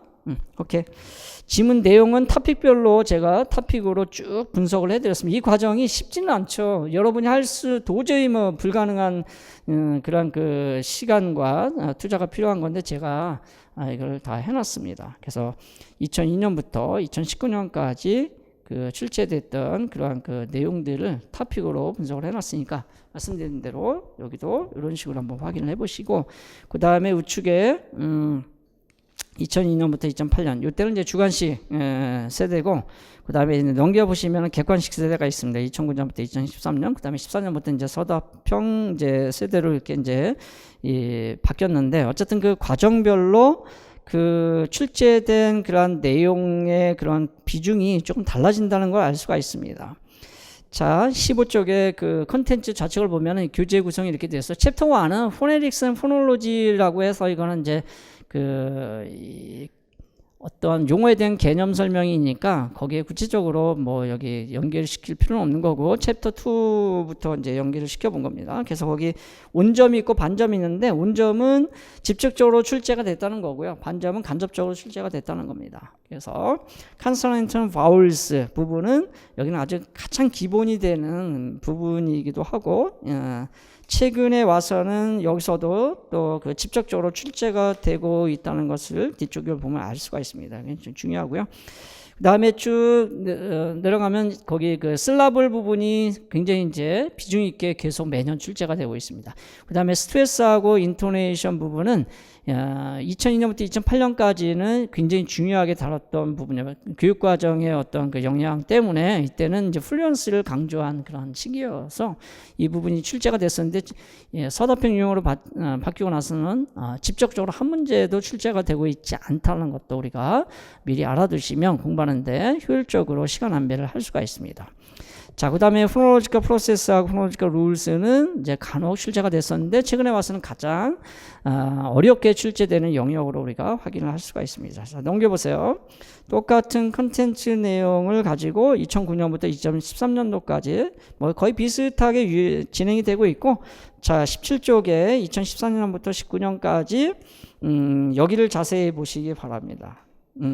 그래서 거기 그 5장의 슬라블 부분이 계속 간접적으로 직접적으로 출제가 되고 있고, 그 다음에 포놀로지컬 룰 부분이 출제가 되고 있다는 거. 자, 넘겨보시면 이거를 하나로 쭉 한눈에 볼 수 있게끔 확인을 해보도록 하겠습니다. 자, 18쪽이에요. 그래서 서답형 인용으로 바뀐 그 부분만 우리가 보면은 2장이 굉장히 중요하다는 걸 알 수 있죠. 그만큼 이제 온점과 반점이 많이 들어가 있다는 얘기는 이 부분에서 지문이나 데이터가 많이 출제가 됐다는 것을 알 수가 있고, 온점이 3개나 있다는 얘기는 5년 동안에 여기서 기입형 문제로 직접 이렇게 출제를 했다는 거예요. 그죠? 자, 그 다음에 이제 phonemes and allophones, 우리가 가장 이제 좀 어렵게 생각하는 또 헷갈리는 부분이긴 한데, 여기 굉장히 중요합니다. 여기도 계속 출제가 되고 있고, 그 다음에 distinctive feature는 모폴로지하고 관련해서 이렇게 또 출제가 됐었고요. 슬라블 보시기 바랍니다. 이 슬라블은 직접적으로 지금 4문제 출제가 되고 있고, 거의 지문마다 중요한 그러한 이 내용들이 포함이 되어 있습니다. 스트레스하고 인토네이션은 전혀 출제되고 있지는 않죠. 간접적으로 관련 있는 내용들이 물론 있습니다만은 그렇게 중요하진 않습니다. 아마 교육과정의 어떤 그런 그 영향 때문에 그런 것 같아요. 그래도 우리가 기본적인 것은 항상 우리가 대비를 해야 되는 차원에서 컨텐츠에는, 교재 컨텐츠에는 포함이 되어 있습니다. 자, 그 다음에 이제 8장 9장의 포놀로지컬 프로세스하고 포놀로지컬 룰스. 자, 이 부분은 거의 매년 한 문제씩 출제가 되고 있고, 가장 어려운 문제를 출제가 되고 있습니다. 또 여러분이 가장 어렵게 생각하는 부분이고, 그래서 저는 이 부분에 대해서 상당히 심혈을 기울여서 이 교재 구성을 해놨습니다. 포놀로지컬 룰만 하더라도 16개의 포놀로지컬 룰을 기술을 해놨죠. 그죠? 자, 그 외에 이제 여기서 다루지 못한 그런 좀 더 세부적인 거 또는 주변적인 것들은 문제풀이를 통해서 우리가 확인을 해볼 수가 있겠습니다. 오케이? 자, 그냥 바로 문제풀이로 들어갈 수도 있는데, 제가 왜 굳이 이렇게 언급을 하냐면, 이렇게 언급을 하지 않으면 여러분이 눈으로 직접 내가 그 확인을 안 하시는 분들이 너무 많아요. 그래서 어떻게 보면 사소한 것 같지만 좀 일상적인 것에서 우리가 그러한 그 행복을 찾을 수 있는데, 그것을 너무 무시하는 경향이 있어요. 이런 사소하다고 생각되는 부분이 때에 따라서는 굉장히 중요하거든요. 그래서 그런 부분들을 이제 강제적으로라도 여러분이 놓치지 말라고 설명을 좀 드린 거니까 더 이상 시간 투자가 필요 없다고 생각하는 분들은 뭐 제 강의 내용으로 그냥 정리를 하시고 좀 더 내가 나 자신을 한번 더 되돌아봐야 되겠다 하는 분들은 꼼꼼히 다시 한번 읽어보면서 이렇게 체크를 해두시면 좋을 것 같아요. 오케이? 자, 그러면 이제 20페이지로 가서 서답형 유형 중에서 기평 문제 풀이를 먼저 해보도록 하겠습니다. 오케이? 자, 제가 어떻게 구성을 했다 그랬죠? 포놀로지, 모폴로지, 시멘틱스, 프라그매틱스 순서대로 구성이 되어 있고 그 순서 안에서 다시 기평이 먼저 그 다음에 서술형이 나중에 이제 그 뒤쪽에 구성이 되어 있고 그 다음에 또 어떻게 구성을 했다 그랬죠? 교재 목차의 순서대로 다 배열을 다시 한 겁니다. 제가 여기다 교재 목차를 넣지는 않았지만 교재 목차도 1장부터 9장까지 있는데 그것이 아무렇게나 이제 구성을 한 것이 아니라 여러 가지 임용시험 공부를 가장 효과적으로 할 수 있는 그러한 그것을 고려해서 연구해서 교재에 이제 그 순서를 목차를 이제 배열을 한 거거든요. 마찬가지로 문제 풀이도 여러분 그 기본 심화 A 교재를 항상 우측에 놓고 이 문제 풀이를 하면서 순서대로 여러분이 부족한 부분들은 다시 확인하고 또 채워주고 암기하시기 바랍니다. 자, 1번 문제는 다른 거 없습니다. 포놀로지컬 유니트를 이제 기본적으로 알고 있어야 된다. 그런 차원에서 이제 출제를 해봤고, 뭐 답은 어처런스하고 세그멘트인데, 포놀로지컬 유니트라고 하는 것은 우리가 신택틱 유니트, 센텐스, 클로즈, 프레이즈, 워드 이런 개념과 이제 같은 차원에서 우리가 이야기를 해보자면 가장 큰 단위가 포놀로지컬 유니트에서 한번 간단히 정리를 해보면 디스코스, 담화 단위가 있다는 거죠. 그 다음에 어처런스. 자세한 내용은 지문을 여러분이 좀 읽어보시기 바랍니다. 그 다음에 톤 유니트 또는 이제 인토네이션 그룹이라고도 하는 거죠. 뭐 신택틱 유니트 신택틱한 부분도 있고 뭐 시멘틱한 부분도 있습니다. 그 다음에 슬라블 순서대로 하면 그 다음에 세그멘트. 자, 이런 것들이 포놀로지컬 유니트에 해당이 됩니다. 그럼 포놀로지컬 유니트 소리 단위라는 거죠. 여기에 상응하는 그런 그 문법적 단위라는 게 있죠. 통사적 단위라는 게 있어요. 그걸 그래마티컬 유니트라고 해요. 그래마티컬 유니트가 있다. 이거는 다른 말로 하면 신택틱 통사 단위가 있겠죠. 그죠? 디스코스는 아마 텍스트 정도 여러분이 텍스트 분석하죠? 텍스트 정도에 해당이 되는 거고 어트런스는 우리가 바라문이라고 하는데 센텐스죠. 스쿨 그라머 신텍스에서는 센텐스를 기본 단위로 하고 포놀로지에서는 어터런스를 기본 단위로 하잖아요. 그죠? 그 다음에 톤 유닛이라고 하는 것은 일종의 호흡 단위이고 의미 단위이고 통사 단위다 이렇게 이제 이야기를 하는데 이 톤 유니트에는 타닉 슬라블이 반드시 하나 존재한다. 즉 정보 단위이죠. 하나의 정보 단위. 그 하나의 정보 단위가 한 문장이 될 수도 있고 또 뭐가 될 수도 있죠? 사실 이제 이 그래마티컬 유니트, 어떤 신택틱 유니트에서는 이 센텐스라는 것을 이제 클로즈로 이제 우리가 볼 수가 있고, 물론 단문이 있고, 뭐 중문이 있고, 복문이 있고, 혼합문이 있어서 뭐 이렇게 또 스트럭처 구조에 따라서 센텐스를 나눌 수가 있겠지만, 뭐 클로즈, 하나의 클로즈, 하나의 이제 센텐스가 되니까 어쨌든 우리가 신택틱 유니트, 그래마티컬 유니트에서는 뭐 문장, 절, 그다음에 프레이즈, 워드. 뭐 이런 것들이 이제 신택틱 유니트가 됐는데 톤 유니트는 뭐냐면 하나의 최소 정보 단위인데 그것이 센텐스가 될 수도 있고 클로즈가 될 수도 있고 프레이즈가 될 수도 있고 명사고 뭐 동사고 형사고 뭐 전치사고처럼 워드가 될 수도 있죠. 그죠? 단어 단위가 자, 될 수도 있고 구단위, 절단위, 센텐스 이거를 여러분이 좀 잘 이해를 하시면 좋을 것 같고 그다음에 이제 슬라블은 완 슬라블이 완 워드가 될 수도 있죠. 그죠? 그래서 보통은 이제 하나의 단어는 완 슬라블 이상으로 이제 구성이 되어 있다. 그 다음에 이제 슬라블 하나가 몰핌을 형성할 수도 있죠. 물론 몰핌은 우리가 문장 그 안에서 몰핌만 따로 단위로 보기는 힘들죠. 왜냐면 몰핌은 워드 안에 포함이 되어 있는 거지. 그래서 일단은 이렇게 가로를 묶어 봤습니다. 자, 그 다음에 이제 물론 슬라블은, 슬라블 내부 구조를 우리가 또 알 수 있죠. 그죠? 슬라블이 있으면 온셋이 있고, 그 다음에 라임이 있고, 계속 앞으로 이제 얘기가 될 텐데, 라임에 뉴클리어스가 있고, 그 다음에 코어다가 있다. 그죠? 이런 내부 구조를 우리가 또 알 수가 있고, 세그멘트는 분절음이라고 해서 분절음에는 뭐가 있죠? 여기에는, vowels. 그죠? vowels하고 consonant. 이런 것들이 여기에 해당이 되고, 세그멘트라고 하는 것을 사실 더 작은 음운 단위라기보다는 이거는 이제 그 피처라고 해서 디스팅티브 피처로 구분할 수 있죠. 디스팅티브 변별자지라고 해서 features. 자, 관련된 문제를 풀어보도록 하겠습니다. 그래서 이 포놀로지컬 유니티에 대해서 자세하게 또 설명을 하고 있고, 그러한 그 유니티의 단위들을 잘 이해하고 있는지를 지금 물어보는 그런 문제였습니다. 그죠? 그래서 firstly부터 lastly까지 해서 쭉 그 정리를 하고 있죠. 자, 그 lastly 부분에 바로 그 밑에 보면은 이런 말이 있어요. 이렇게 lastly부터 읽어봐야 되겠네요. syllable consists of list one. 자, syllable이라고 하는 적어도 여기 nucleus의 vowels, 그죠? 여기에 이제 모음이 이제 들어가고, 온셋이나 코다에는 consonant가 들어가죠? 여기도 마찬가지로 consonant, 이런 것들을 우리는 각각 뭐라고 한다? 세그멘트라고 한다, 이런 얘기죠. 적어도 하나의 세그멘트로 이루어져 있다. 왜냐하면, syllable은 온셋이나 코다에 들어가는 consonant가 옵셔널하죠. 없어도 모음 하나만 있어도 하나의 one syllable이 되죠. 그죠? 이게 어로 이렇게 발음을 또는 A로 이제 발음을 한다고 했을 때 이것도 하나의 단어이면서 하나의 뭐가 되죠?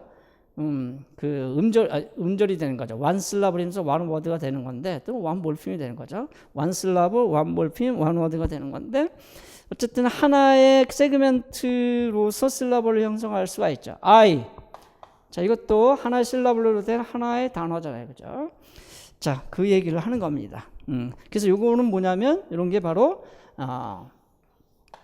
그 세그멘트라는 거죠. 모음 세그멘트, 자음 세그멘트 이렇게 볼 수가 있겠고, 자, 일반적으로 뭐 하나 이상이 됩니다. 하나 초과가 되고, which is a discrete unit. 자, 밑줄 그어보세요. 이 discrete 우리 기출문 분석을 통해서도 이 discrete unit에 대해서 이야기를 하는데, discrete unit라는 건 뭐냐면 이런 거 하나하나가 각각 그 서로 구별시켜주는 유니트라는 거야. 이런 것들을 우리가 discrete unit라고 하는 겁니다. 개념적으로. 세그멘트도 discrete unit, syllable도, tone unit도, utterance도, discourse도 이것이 phonological unit가 됐든 syntactic, grammatical unit가 됐든 각각의 서로 구별되어주는 그런 유니트. 그치? 다르잖아요. 그죠?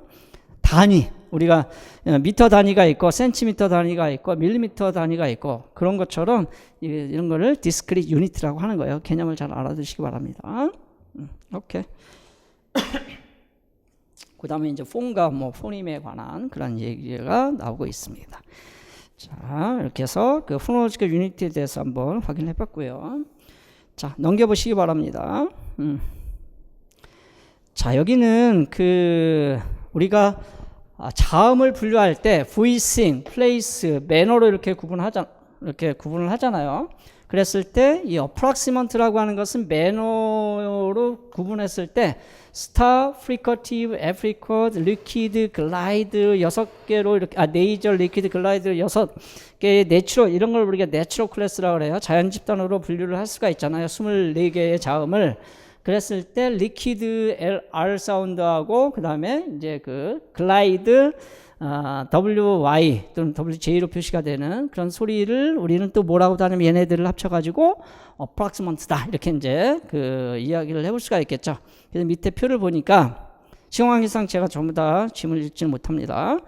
approximate는 거기 보니까 4개의 소리가 여기에 해당이 되죠.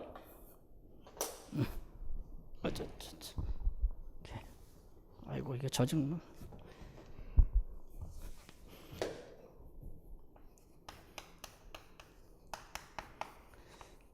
아직 요 용어 쓰는 것은 그 출제가 되지는 않았는데 확실하게 스펠링이나 이것도 알아두시기 바랍니다.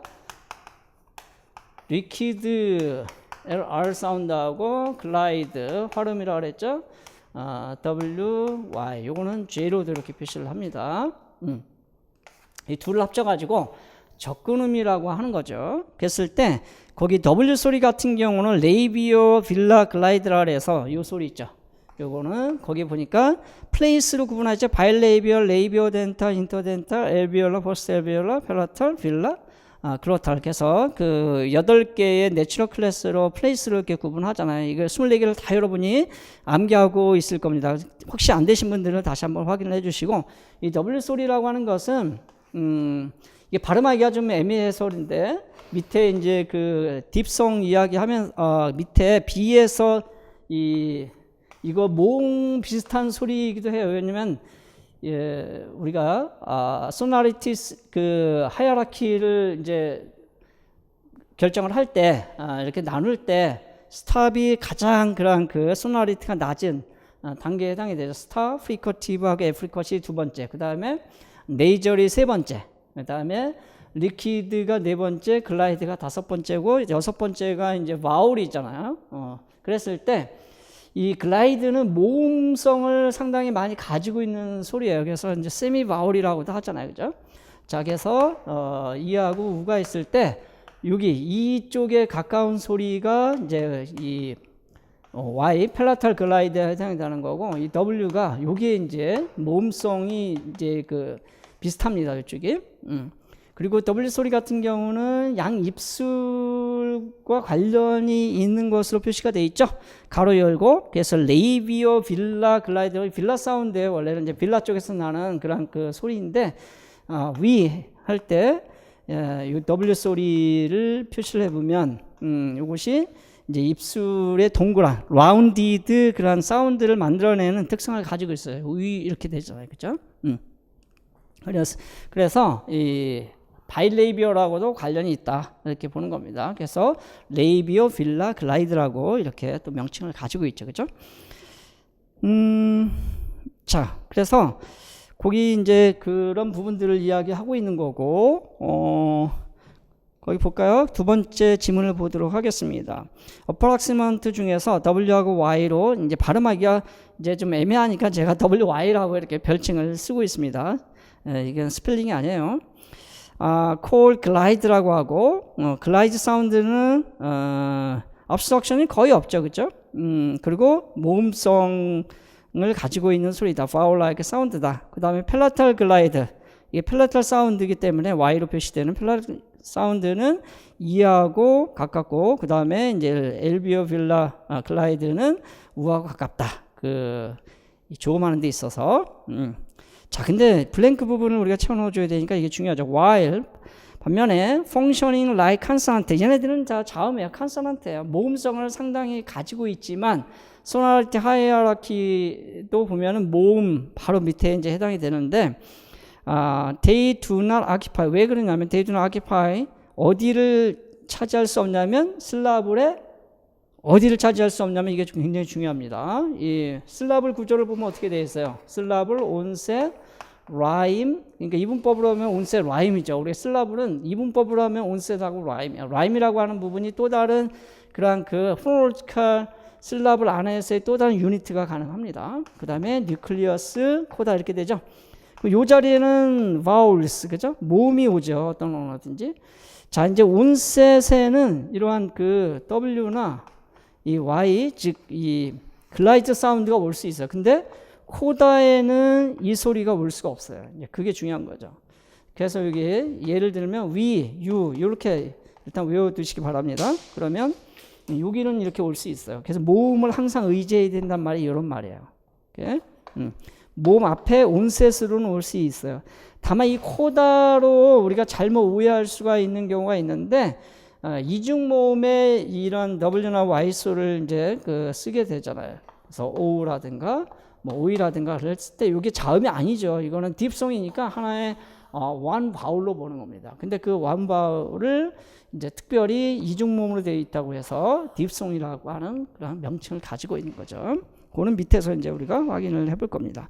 자, 그래서 그 컨소넌트의 기능을 하지만 as they do not occupy. 왜냐하면 하는데 왜냐하면 뭐를 차지하고 있지 않기 때문에 실라블의 뉴클리어스죠. 뉴클리어스.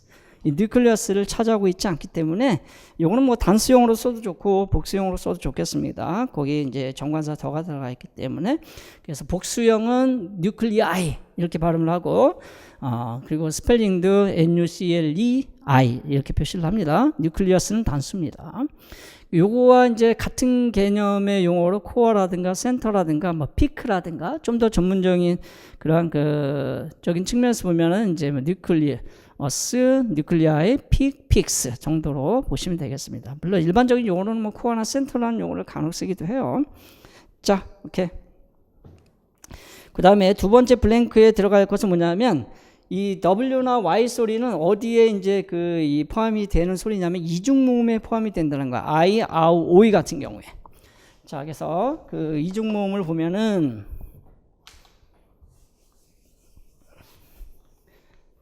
거기 뭐라고 되어 있냐면 blank 두 번째 blank is vowel sound in a word. 그쵸? 딥송이라는 거 vowel이니까 slide from one into another with emphasis on the first part of sound. 이게 무슨 말이냐면 vowel하고 글라이드가 합쳐져서 이중모음이 되는데 우리 세 개의 이중모음이 전형적으로 영어에는 있다고 봅니다. 크게 보면 이제 5개, 8개까지로 인정하는 경우가 있습니다. 영국 영어 같은 경우 8개까지 가능한데 어쨌든 누구나 이제 그 학자들이 기본적으로 영어에는 3개의 이중모음이 있다고 이렇게 동의를 하고 있습니다. 그 3개 이중모음이 거기 나와 있는 것처럼 아이, 그다음에 아우, 오이.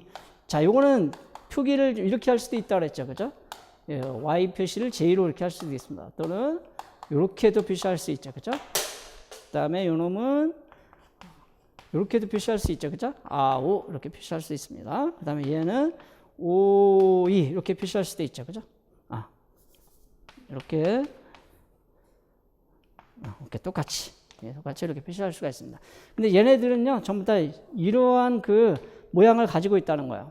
여기가 이, 그 다음에 오, 이 이런 식으로 설명을 해볼 수가 있겠습니다. 자, 이게 무슨 얘기냐면 first part of the sound 쪽에 이제 emphasis 주어진다. 즉 얘네들을 발음할 때 여기가 에너지 값이 훨씬 더 크고 그 다음에 뒤쪽이 이렇게 슬라이딩이 일어나면서 그러니까 페이드 아웃 되는 그런 소리를 가지고 있다 이렇게 볼 수가 있겠습니다. 그 얘기예요. From one into another with emphasis on the first part of sound. 이게 first part이죠.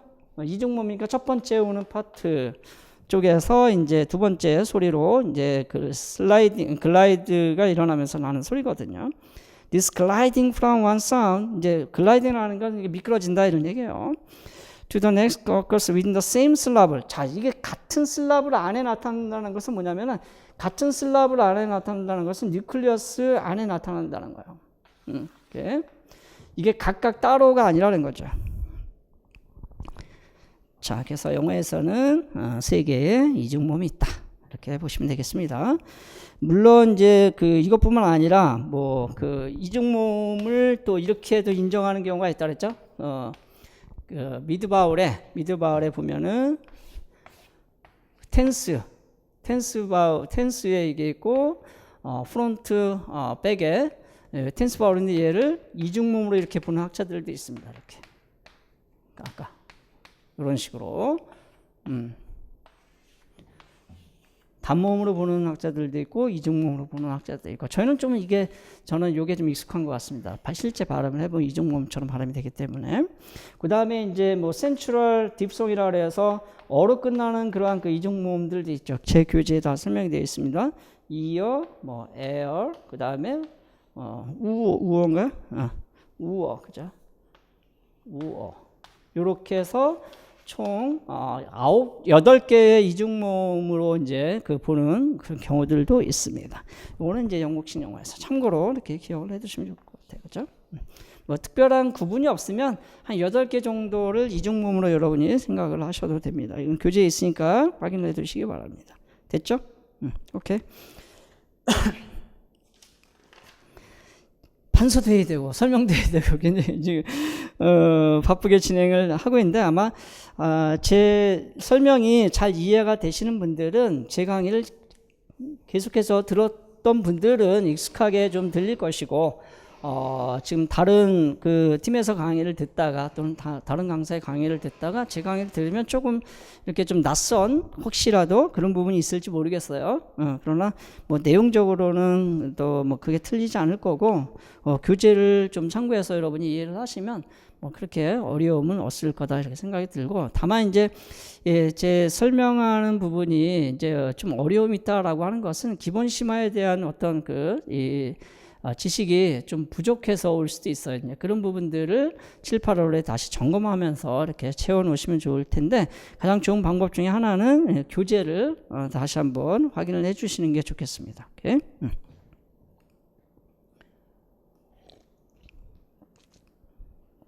자, 그 다음에 이제 24쪽에 이 3번 문제는 뭐냐면 이 슬라브를 구성할 때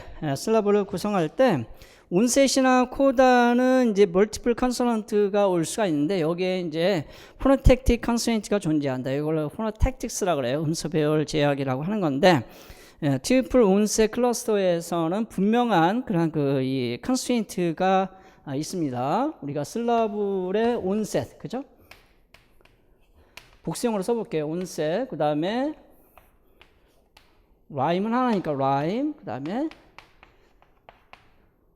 뉴클리아이, 코다스 이렇게 했을 때 이 온셋에 여기 바울이 여기 이제 오고 이 온셋의 컨스턴트가 1, 2, 3, 3개까지 올 수 있다는 거예요. 이걸 트리플 온셋이라고 하는 거야. 여기에는 분명한 그러한 이 컨스턴트가 존재한다. C1과 C2와 C3에 오는 소리들이 분명히 제약이 있다는 거죠.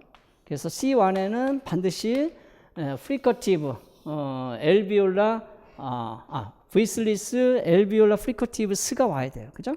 우리는 잘 알고 있는 거죠. 그 다음에 두 번째는 보이슬리스 스탑이에요. 이거 내추럴 클래스로도 잘 알아두시기 바랍니다. 푸트크가 와야 됩니다. 이 자리에는.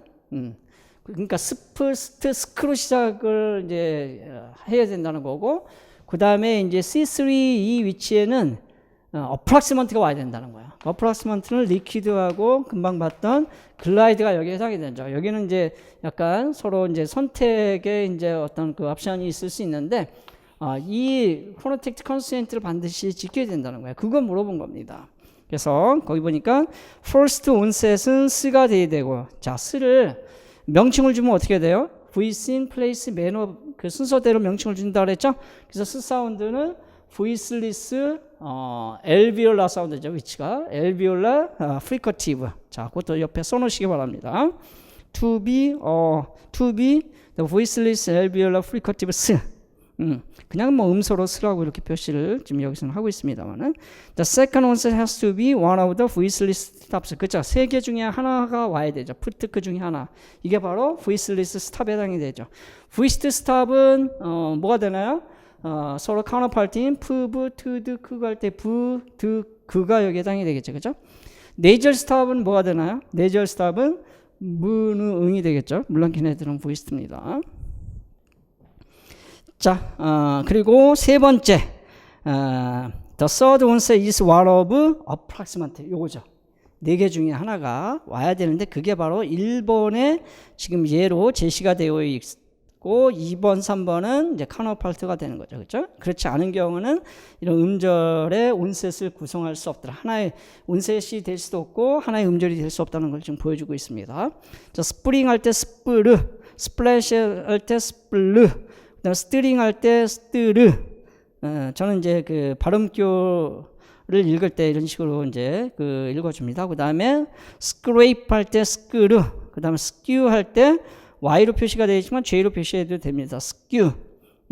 이게 이제 온셋이 1, 2, 3, first, second, third 다 그렇게 되어 있죠. 그 다음에 squeeze 할 때 스크, 그 다음에 W. 요게 전부 다 요게 이제 그 이 컨스트레인트를 지키는 예에 해당이 되는 거죠. 자, 어렵지 않은 문제였는데 중요한 문제였습니다. 오케이. 너무 빠른가요? 하여튼간 빠르면 천천히 여러분 2배속까지 또 뭐 듣는 분들도 있으니까 확인을 해주시고. 자, 어디까지 좀 해볼까요? 일단 한 문제만 더 해보도록 하겠습니다. 왜냐하면 여기가 이제 주로 그 컨소넌트에 해당되는 부분이고, 보아울 컨소넌트에 해당이 되는 5번부터는 이제 그 포님의 개념이 이제 들어가기 때문에 일단 4번까지는 하고 잠깐 쉬도록 할게요. 자, 4번은 뭐냐면 이 스탑 사운드가 있는데, 스탑 사운드는 다른 말로는 또 플로시브라고 하죠. 그러니까 용어가 이제 다르긴 한데 개념적으로 같은 겁니다. 스탑스. 공기 흐름이 일단 막힌다 했네요. 바이레이비얼 스탑, 엘비올라 스탑, 그다음에 이제 빌라 스탑. 그래서 바이레이비얼의 푸브, 엘비올라의 트드는, 그다음에 빌라의 크공 소리가 여기에 이제 그 스탑 사운드인데, 얘네들은 파열을 일으키죠. 일단 공기가 막혔다가 이것이 탁 릴리스 터지면서 파열을 일으켜요. 그래서 플로시브라고도 합니다. 플로시브스. 근데 얘네들이 이런 파열을 일으키는 거를 플로존이라고 그래. 플로존. 근데 플로존을 크게 둘로 지금 구분하고 있는 거야. 하나는 네이절 플로존이 있고, 또 다른 하나는 레터럴 플로존. 레터럴 사운드는 L 사운드에 해당이 되는 거죠. 그죠? 그 다음에 네이절은 무, 느, 응 사운드가 여기에 해당이 되는 거죠. 즉 스탑 사운드 다음에 무, 느, 응이 왔을 때는 네이절 플로존이고, 그 다음에 L 사운드가 왔을 때는 레터럴 플로존인데, 여기에도 모든 이게 L 사운드가 온다고 해서 전부 다 플로존이 되는 건 아니더라. 다시 말해서 이 스탑 사운드하고 뒤따라오는 네이절이나 레터럴이 호모게닉 사운드, 같은 플레이스, 같은 위치에서 소리가 나는 경우에만 플로전 현상이 일어나더라. 그걸 이제 보여주고 있는 겁니다. 그죠? 자, 이것도 그 어플라이드 잉글리시 프로놀지에 나와 있는 거예요. 지금까지 의문론 문제가 이제 14문제 정도, 13문제인가 이렇게 출제가 됐는데, 그 중에 12문제가 어플라이드 프로놀지, 잉글리시 프로놀지에서 그 출제가 됐습니다. 그거는 제가 아마 특강으로 뭐 하루 정도 이렇게 그 출제 원리에 대해서 한번 지금 고민을 하고 있는데, 하여튼 기회가 되면 한번 해보도록 하겠습니다. 자, 거기 있는 그러한 그 내용이고요. 거의 제가 이 모의고사 문제의 대부분을 의문론 같은 경우는 그 소위 AEP라고 하는 그 원서에서 많이 출제를 했습니다. 그리고 실제 작년에도 그대로 또 여기에서 출제가 됐었죠. 그죠?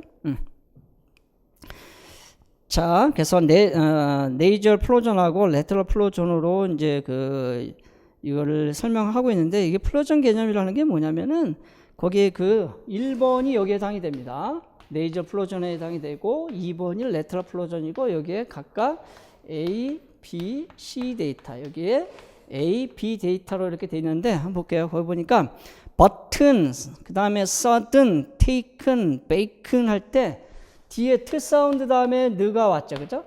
그 다음에 드 사운드 다음에 느가 왔죠. 그 다음에 크 사운드 다음에 뭐예요? taken, bacon 할 때 느가 왔죠. 물론 얘는 place assimilation에 의해서 응으로 바뀝니다. 그랬을 때 여기 이제 슬래빅이 돼요. 얘네들은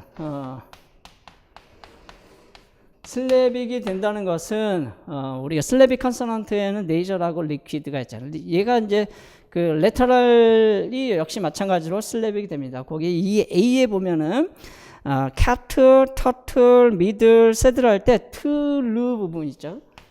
여기 있죠. 트르. 그 다음에 이제 드르 부분인데, 실제 얘네들을 발음하면 얘는 빌라라이즈 돼 있죠. 다크헬이라고 그러고, 그 다음에 앞에가 앞에가 여기가 1번이고 얘는 4번이잖아요. 그죠? 그 다음에 그 앞에는 모음이 6번이 오겠죠.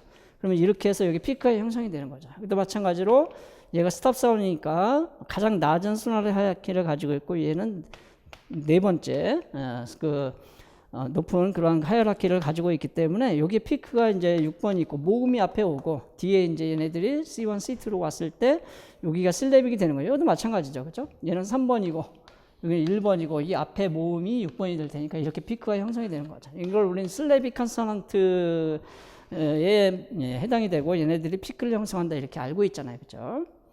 자, 그러니까 1A나 2A는 전부 다 슬래빅이 되는 경우다. 여기도 마찬가지로.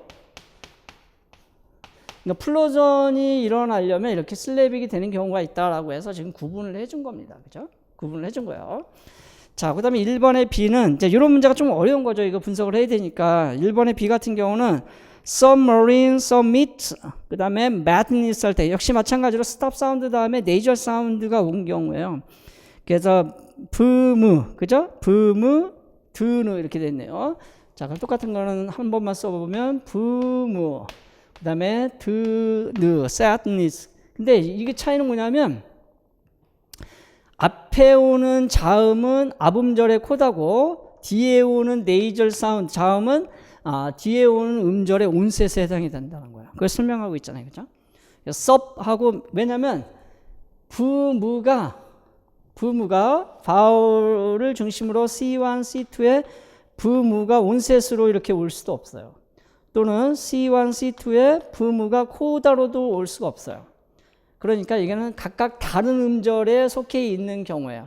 그렇다 하더라도 스탑 사운드 다음에 네이절 사운드가 오게 되면은 네이절 플로전이 된다는 거예요. 이게 무슨 얘기냐면 플로전이라는 것은 자, 트만 따로 볼게요. 푸트크 할 때 푸, 트, 크, 부, 드, 그 얘네들이 스탑 사운드잖아요. 이제 오럴 스탑 사운드인데 이 소리를 낼 때 얘는 바일레이비얼에서 공기가 이제 양입술에서 막혔다가 여기는 엘비올라 리치에서 막히고 여기는 빌라 쪽에서 막혔다가 탁 터지는 소리잖아요.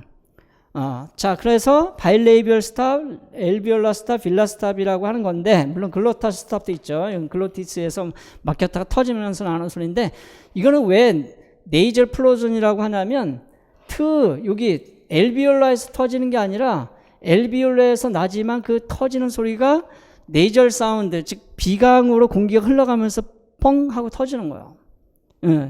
요거만 이렇게 하면은 구강에서 이제 플로전이 일어나는, 파열이 일어나는 건데, 즉 폭발음이 일어나는 건데, 이 네이절 느 사운드나 무 사운드나 응 사운드가 따라오게 되면은 공기가 비강으로도 통한다는 거야. 이게 빌럼이 내려옴으로써. 그걸 이제 네이절 플로전이라고 하는 거예요.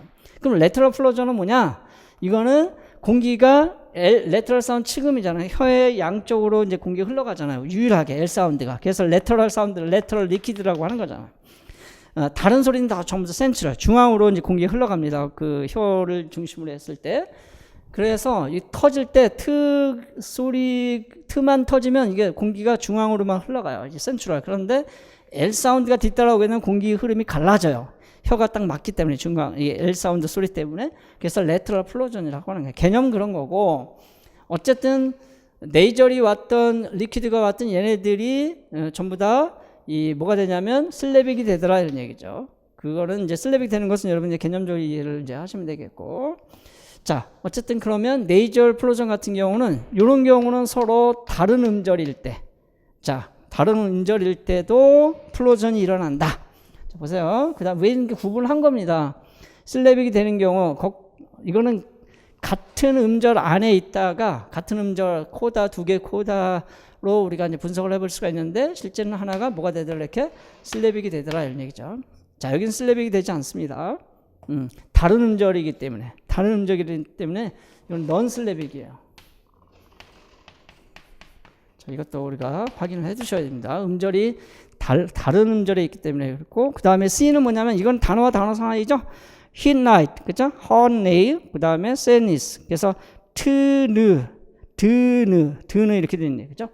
자, 여기도 드느가 되어 있습니다. 이것도 서로 다른 음절이죠. 왜냐하면 단어와 단어 사이니까 다른 음절일 수밖에 없어요. 자, 그래서 여기는 단어와 단어 사이에서 이러한 그 initial position of the next word라고 되어 있잖아요, 그죠? 자, 내트럴 그 플로전이 일어나는 경우를 보니까 밑에 EA는 받고 EP를 보세요. 이것도 마찬가지로 단어 사이에서 일어나네요, 그죠? 자, 그래서 그 till, last, but light, 그죠? 그 리스트 할 때 till 사운드, till 여기는 슬래빅이 일어나지 않는다 그랬어요. 그 다음에 till. 자, 그러면 이게 다 플로전인데 공통적으로는 플로전이죠. 얘네들의 환경이 있다는 거야. 그럼 카운터파트를 제시를 하겠죠? 티클, 니플 보세요. 티클, 니플. 요거에 이제 넌 슬래빅이 되면서도 티클 할 때, 티클이죠. 그죠? 그럼 크 사운드하고 L 사운드가 왔으니까 이것도 슬래빅이 되고, 그 다음에 니플 할 때 푸하고 L 사운드가 왔기 때문에 슬래빅이 됩니다. 슬래빅이 되는 건 뒤에 가서 우리가 또 한번 볼게요. 자, 그런데 얘네들은 플로전이 되지 않아요. 플로전이 되지 않는다. 그 얘기는 뭐냐면 이거의 카운터파트인데 플로전이 되는 환경이 있다는 거지. 자, 그게 뭐냐 이런 얘기야. 자, 그게 바로 플레이스하고 관계가 있다는 거예요. 엘비올라, 엘비올라. 자, 엘비올라 사운드에는 뭐가 있어요? 엘비올라 사운드는 7개가 있죠? 트, 드, 느, 스, 즈, 르, 르. 7개의 소리가 엘비올라 사운드예요. 얘네들은 전부 다 호모게닉 컨소넌트에 해당이 됩니다. 호모게닉 사운드. 호모라는 거면 같다는 거죠. 같은 그런 그 좋은 위치에서 소리가 난다. 엘비올라, 엘비올라. 그렇잖아요. 엘비올라, 엘비올라, 엘비올라. 어시뮬레이션에 의해서 여기는 르가 음으로 바뀐 겁니다. 크의 영향을 받아가지고. 얘는 바일레이비얼, 바일레이비얼. 그렇죠? 엘비올라, 엘비올라. 엘비올라, 엘비올라, 엘비올라. 엘비올라, L 사운드니까 엘비올라. 엘비올라, 엘비올라, 엘비올라. 근데 얘는 뭐예요? 빌라, 엘비올라. 빌라, 엘비올라. 서로 다르죠. 이걸 헤트로게닉이라고 해요. 얘네들은 뭐라 그래요? 호모게닉. 호모게닉, 얘는 헤트로게닉. 이런 특별한 용어를 학자들이 쓰기도 합니다. 동기관음, 여기는 서로 다른 기관에서 나는 소리. 그러니까 이런 경우는 플로전이 안 된다. 크에서 일어나지 않는다. 이거는 기관이 같은 기관일 때 그런 거지. 이게 보세요. 크 사운드는 여기고 L 사운드는 여기예요. 그죠? L 사운드는 여기니까 공기가 크에서 터지면 그냥 센트럴로 공기가 터지지 여기서 터졌던 공기가 일로 가서 이렇게 되지는 않는 거야. 그래서 플로전이 여기서는 그냥 이 자리에서 일어납니다. 그렇게 이제 이해를 하시면 될 것 같아요. 조금 어려운 개념인데, 어쨌든 이걸 잘 이해를 해보시면 좋을 것 같고, 요거는 그 AP 규제 그대로 있는 내용을 가지고 제가 문제화 시킨 겁니다. 예? 자, 분석이 좀 시간이 좀 걸렸는데, 글쎄 이게 아직 출제되지 않은 부분이라 이런 부분들을 여러분이 여기 이제 출제할 수 있는 기입형으로 출제할 수 있는 그런 부분들이 상당히 많이 있어요. 거기에 여러분이 중요하다고 생각되는 부분들에 대해서 밑줄을 한번 이렇게 또 넣어보시기 바랍니다. 그 중에 가장 유력한 것 중에 하나는 슬래빅과 슬래빅이 되는 경우하고 슬래빅이 되지 않는 경우로 이렇게 또 구분을 해보는 것도 의미가 있겠습니다. 그죠? 어쨌든 슬래빅이 되든 슬래빅이 되지 않든 호모게닉 사운드이면 다시 말해서 누구하고 스탑 사운드하고 네이절 또는 스탑 사운드하고 레터럴이 이런 환경 속에서 호모게닉 그런 스피치로 그 같은 위치의 소리가 난다면 플로전 현상이 일어나더라 이런 얘기예요. 오케이. 자, 이걸 별 표시 해놓고 여러분이 다시 한번 분석을 해보시기 바랍니다. 좀 더 확인하고 싶으면 그 AP 교재를 보고 전체적으로 한번 더 보시기 바랍니다. 자, 오케이. 이런 식으로 해서 이제 기평 문제를 출제화 시킬 수 있다는 거예요. 오케이. 자, 일단 잠깐 쉴게요. 잠깐 쉬었다 하겠습니다.